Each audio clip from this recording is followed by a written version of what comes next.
C'est Loche. D'accord. Vous pouvez nous l'expliquer? Ou alors c'est Loche. Voilà. Non, c'est le nom, c'est là, c'est Loche. Voilà, c'est Olivier Roumat qui m'a donné ce surnom et puis voilà, c'est resté.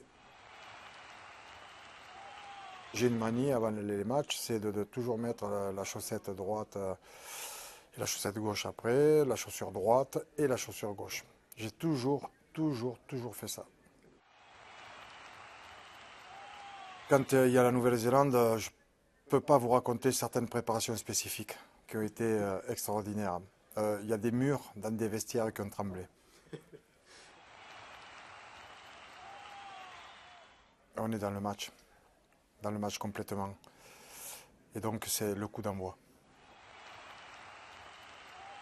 Pendant le haka, c'est relever le défi que vous lancent les Néo-Zélandais. Donc c'est vraiment ce que tu ressens du regard de l'adversaire, tu dois lui renvoyer. Il doit sentir que tu es là, que tu es présent.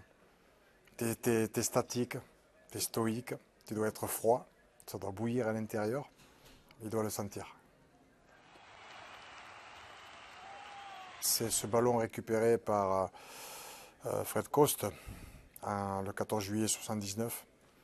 Ça résonne, la voix de, évidemment, Roger Coudert. Ce ballon qui arrive pratiquement dans l'embut. C'est un sauvetage, une délivrance, c'est un grand bonheur derrière. Alors, il y a Serge Blanco, Jean-Pierre Rive. Jean-Pierre Rive, c'était mon idole. Et Serge Blanco, John Kirwan.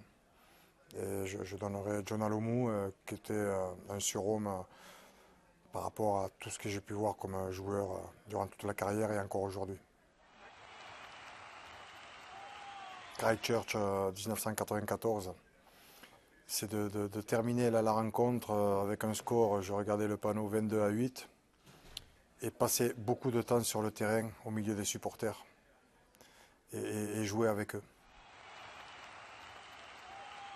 84, deuxième test, on perd de 12 points, on est à la hauteur des Néo-Zélandais, mais des fautes techniques, un ballon qui rebondit sur la barre transversale, et c'est derrière.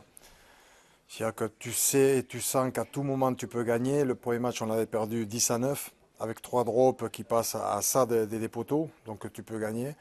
Et le second, où tu es à la hauteur pendant tout le match, mais où voilà, tu as la réussite, le petit brin. C'est la classe des All Blacks aussi, d'avoir cette faculté, même si dans certains secteurs tu es plus fort, et là, devant, on était vraiment fort.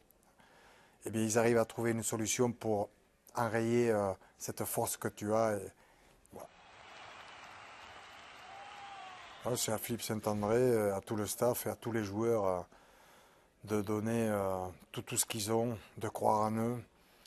Ils vont affronter une très belle équipe, championne du monde.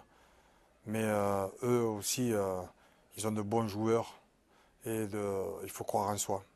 Il faut croire en soi, ne pas hésiter, oser. Et puis derrière, il doit y avoir zéro regret.